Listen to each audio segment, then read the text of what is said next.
అదే కదా మరి ఏముందని చెప్పేసి ఈ రోజున పెళ్లి చేసుకుంటున్నాం.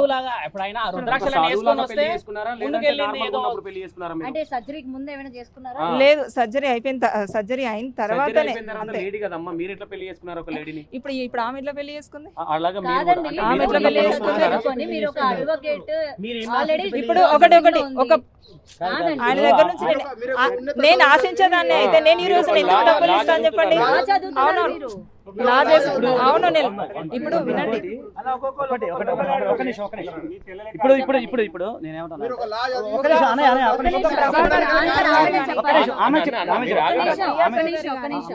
ప్రొడ్యూసర్ గాని వాళ్ళే తన మాయలో పడిపోయినప్పుడు నేనెంత చిన్నది వినండి. పెళ్లి చేసుకోలేదు, వాళ్ళకి పెళ్లి చేసుకోలేదా? అంటే ప్రొడ్యూసర్ ఇప్పుడు వాళ్ళు పెళ్లి చేసుకున్నారా? వాళ్ళకు అలా అనట్లేదు నేను శ్రీనివాసుని పెళ్లి చేసుకుని అనట్లేదు. ఎందుకు మీరు వాళ్ళలో ఆయన ట్రాప్ లో పడిపోయారు అని అంటే ఒక నేనే కాదు నాలాంటి వాళ్ళు చాలా మంది పడిపోయారు అని అంటున్నాను. ఆయన మాటలు అలాగా ఉంటాయి. అంటే నేను ఇప్పుడే ఒక 2 days నుంచి విన్నాను, ఉన్నారు.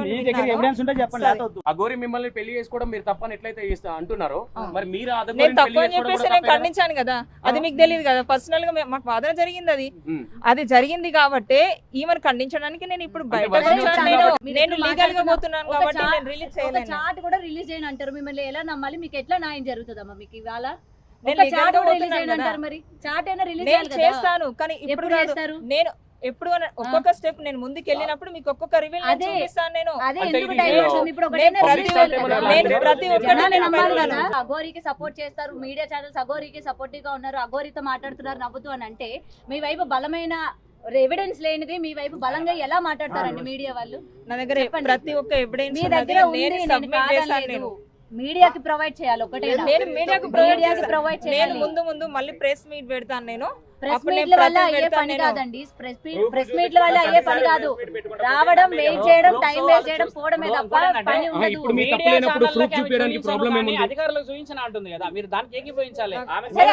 చూపించండి. మీడియాకి చూపించే ఒక ప్రూఫ్ ప్రతి చిన్నదానికి ఒక వీడియో పెట్టి వైరల్ చేయడం కరెక్ట్ కాదు కదా.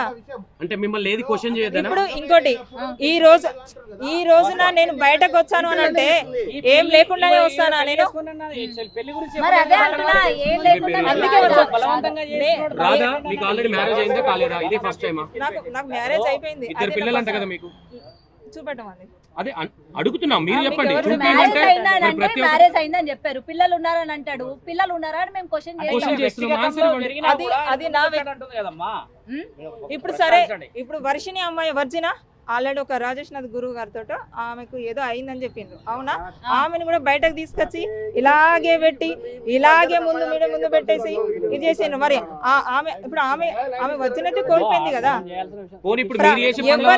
అలాంటి వాళ్ళని ఎవ్వరు కానీ లైఫ్ లో ప్రాబ్లమ్స్ ఉన్న వాళ్ళు వెళ్ళి కలుస్తారు తప్ప ఏ ప్రాబ్లమ్స్ లేకుండా ఉన్న వాళ్ళు ఎవరు కలవరు.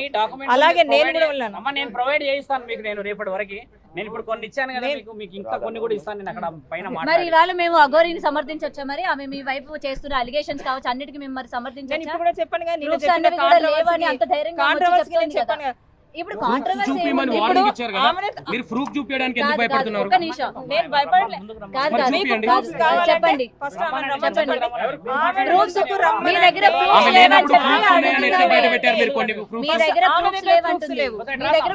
దగ్గర లేవు ప్రూఫ్స్.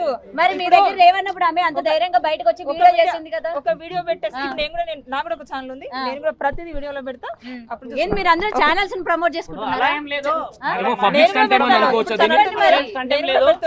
కాదు, మీడియా ఏమనుకుంటున్నారు?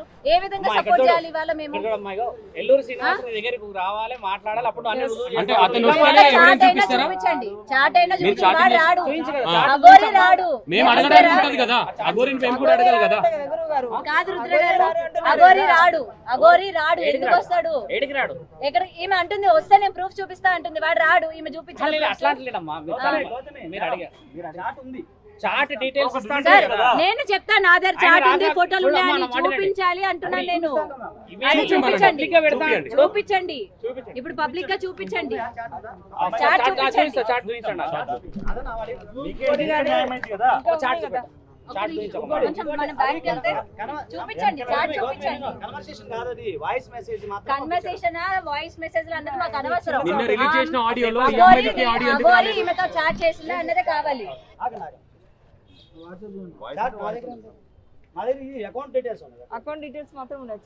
చాట్ ఉన్నది నేను పైన పేజ్ సబ్మిట్ ఫోన్ చేశాను. ఎక్కడ ఉంది? అది లేదు, ఇందులో లేదు, లేదునా నాకు ఈ అకౌంట్ డీటెయిల్స్. అందులో లేదు. ఏదున్నా సరే మాకు అకౌంట్ కావాలండి. ఆ, అది చూపించండి. అది చూపెట్టండి సార్ ఇప్పుడు వీళ్ళకి. ఇది ఉంది, చెప్పారు ఇందాడే చెప్పారు. అది చూపెట్టండి.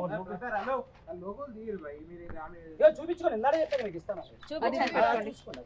ఇది అగోరి account. పేరు మీద మీరు ట్రాన్సాక్షన్ చేసినట్టు అగోరి పేరు చూపించండి, శ్రీనివాస్ పేరు చూపించండి, ఎంత ట్రాన్సాక్షన్ చేశారు అనేది కూడా అది చూపించండి. ఉంది, అది ఉంది. అది చూపెట్టు. ఇగో అంటే ఫోన్ నెంబర్ మీకు ఐడియా అన్ని చూపించండి. డిస్కస్ చేయకుండా అదే డిస్కస్ కాదు, పైకి చూపించండి. అదిగా నా ఇక్కడ కింద కాదండి. కాదు నేను చెప్తా, ఒక్క నిమిషం. మేము చూసేం లాభం. మేము మేము చూసేం చూడాలి, లాభం. ప్రజలు చూడాలి, సరే, ఈ నెంబర్ మాకు కాదు.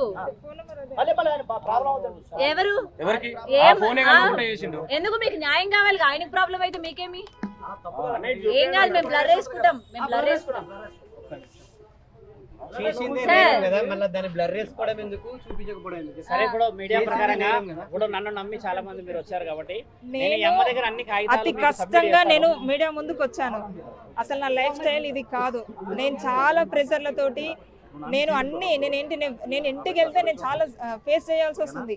అలాంటి సిచ్యువేషన్లో నేను ముందుకు వచ్చాను. అర్థమైందా? కొంచెం అర్థం చేసుకోండి, సగటు ఆడపిల్లను. అర్థమైందా? నేను ఇప్పుడు అగోరిలాగా బరి తెగించి బట్టలు ఇచ్చి తిరగట్లేదు. అర్థమైందా? తల్లి కూతుళ్ళు అంటే కూతురు ముందు తల్లి అవుతున్న బట్టలు ఇప్పి కూర్చుంటుందా? మీరే అర్థం చేసుకోండి. తల్లి కూతుల బంధం అని చెప్పేసి వారభర్తలు అంటూ రామనోటికి అద్దు అదుపు లేదు. ఇప్పుడు నా మీద కూడా తప్పుడు ఆరోపణలు అలాంటివి చేసింది. అర్థమైందా? మీరు నా కూడా ముందు personal తల్లి life అనుకుని లో వెళ్ళారా? నేను ఏది అనుకుని పోలేదు. ఒక భక్తురాలుగా ఒక అమ్మ అనుకుని, అంటే అగోరి కాదండి, మాత అనుకుని కాదు వెళ్ళాను కాదు. నేను. ప్రతి ఒక్క ఆడపిల్లకి అర్థమైందా? నేను ఒక క్వశ్చన్ చేయాలనుకుంటున్నా. ఎదురుగా గుడిలో కనిపించిన దేవతల్ని నమ్మరు మీరు. ఇట్లాంటి వాళ్ళు వచ్చి నేను భక్తురాలు, వాళ్ళు దేవుడు అంటే ఎట్లా పోతున్నారండి? భక్తురాలు ఒక క్వశ్చన్ చేస్తున్నాను. లేదు లేదు, నేను మామూలుగా అడుగుతున్నాను, నాకు వచ్చిన డౌట్ కొద్దిగా అడుగుతున్నాను. నేను గుడిలో ఉన్న దేవుళ్ళని నమ్మరు మీరు. ఇట్లా వీడెవడో వచ్చి నేను దేవుడిని, నేను దెయ్యాన్ని అంటే మీరు పోతున్నారు భక్తులు అని చెప్పి. చదువుకున్న మీరు సమాజాన్ని కట్టాల్సింది పోయి. ఇప్పుడు వాళ్ళ రూపంలో వీళ్ళు వచ్చారనే వెళ్తున్నామమ్మా మేము. అదే ఎందుకు అర్థమైందా? వెళ్తున్నారండి? ఎందుకు వెళ్తున్నారు? ఇవాళ అన్యాయం అయిపోయారని చెప్పి ఎందుకు ఇట్లా బయటికి రావడం? బయటకి ఒక వినండి, మేము బయటకి రావడం